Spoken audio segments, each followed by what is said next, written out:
أعوذ بالله من الشيطان الرجيم.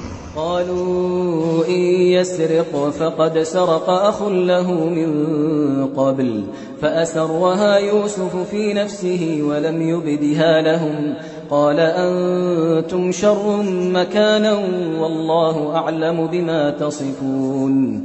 قالوا يا أيها العزيز إن له أبا شيخا كبيرا فخذ أحدنا مكانه إنا نراك من المحسنين. قال معاذ الله أن نأخذ إلا من وجدنا متاعنا عنده إنا إذا لظالمون.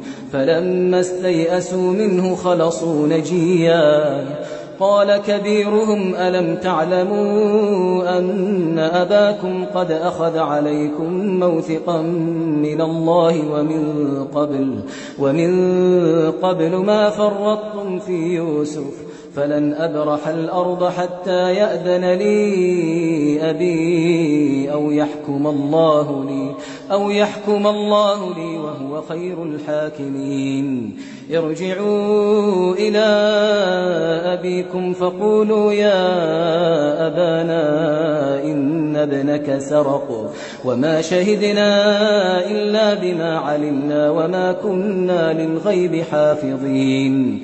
واسأل القرية التي كنا فيها والعير التي أقبلنا فيها وإنا لصادقون. قال بل سولت لكم أنفسكم أمرا فصبر جميل عسى الله أن يأتيني بهم جميعا إنه هو العليم الحكيم. وتولى عنهم وقال يا أسفى على يوسف وابيضت عيناه من الحزن فهو كظيم. قالوا تالله تفتأ تذكر يوسف حتى تكون حرضا أو تكون من الهالكين. قال إنما أشكو بثي وحزني إلى الله وأعلم من الله ما لا تعلمون. يا بني يذهبوا فتحسسوا من يوسف وأخيه ولا تيأسوا من روح الله إنه لا ييأس من روح الله إلا القوم الكافرون. فلما دخلوا عليه قالوا يا أيها العزيز مسنا وأهلنا الضر وجئنا ببضاعة مزجاة فأوف لنا الكيل وتصدق علينا إن الله يجزي المتصدقين. قال هل علمتم ما فعلتم بيوسف وأخيه إذ أنتم جاهلون؟ قالوا أئنك لأنت يوسف؟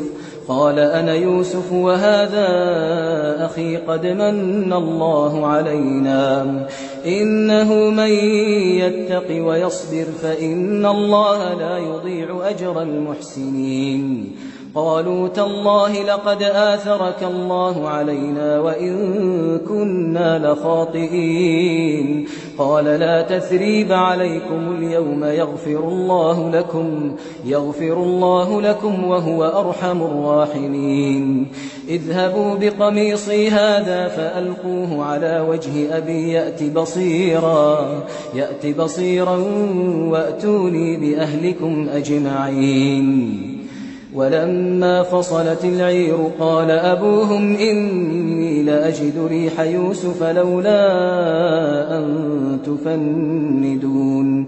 قالوا تالله إنك لفي ضلالك القديم. فلما أن جاء البشير ألقاه على وجهه فارتد بصيرا قال ألم أقل لكم إني أعلم من الله ما لا تعلمون؟ قالوا يا أبانا استغفر لنا ذنوبنا إنا كنا خاطئين.